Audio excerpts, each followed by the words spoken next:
Shalom saudara-saudari, pada kesempatan hari ini saya mengambil tema salib dan anggur bercampur empedu. Dalam Matius 27 ayat yang ke-34 mengatakan, lalu mereka memberi dia minum anggur bercampur empedu. Setelah ia mengecapnya, ia tidak mau meminumnya. Saudara-saudari, hukuman salib adalah hukuman yang paling berat dan paling membuat si terhukum menderita. Karena itu, hukum pada waktu itu memperbolehkan memberi minum anggur bercampur empedu kepada orang yang akan menjalani hukuman salib. Selanjutnya dalam Lukas 23 ayat yang ke-33 sampai dengan ke-34, ketika mereka sampai di tempat yang bernama Tengkorak, mereka menyalibkan Yesus di situ dan juga kedua orang penjahat itu, yang seorang di sebelah kanannya dan yang lain di sebelah kirinya. Yesus berkata, "Ya Bapa, ampunilah mereka, sebab mereka tidak tahu apa yang mereka perbuat." Puji Tuhan saudara-saudari, Tuhan Yesus berbeda dengan orang lain. Ia menolak minum anggur bercampur empedu. Jika seorang setelah disalib minum anggur bercampur empedu, berarti salib itu adalah salib manusia, bukan salib Tuhan kita.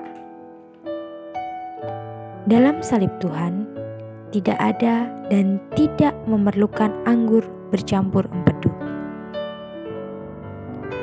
Mengapa demikian? Meskipun salib menimbulkan kepahitan pada perasaan manusia pada umumnya, namun itu tidak menimbulkan perasaan semacam itu pada diri Tuhan Yesus. Dalam Injil Lukas 23 ayat yang ke-34 memberitahu kepada kita bahwa di atas salib dia berdoa demikian, "Ya Bapa, ampunilah mereka, sebab mereka tidak tahu apa yang mereka perbuat." Saudara-saudari, inilah yang dimaksud dengan tidak memerlukan anggur bercampur empedu.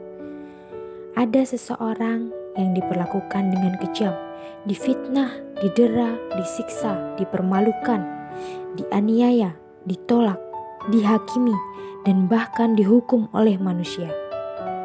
Namun dia menengadah dan berdoa, "Ya Bapa, ampunilah mereka." Kita dapat melihat di dalam dirinya tidak ada perasaan pahit, difitnah, dan disiksa. Itulah sebabnya dia tidak memerlukan anggur bercampur empedu. Saudara-saudari, salib adalah masalah menerima dengan sukacita. Salib bisa mengampuni. Salib tidak mengasihi diri sendiri. Salib tidak pasif. Salib hanya ada satu perasaan, yaitu aku bersyukur kepada Allah. Mengapa dia tidak memerlukan pertolongan manusia?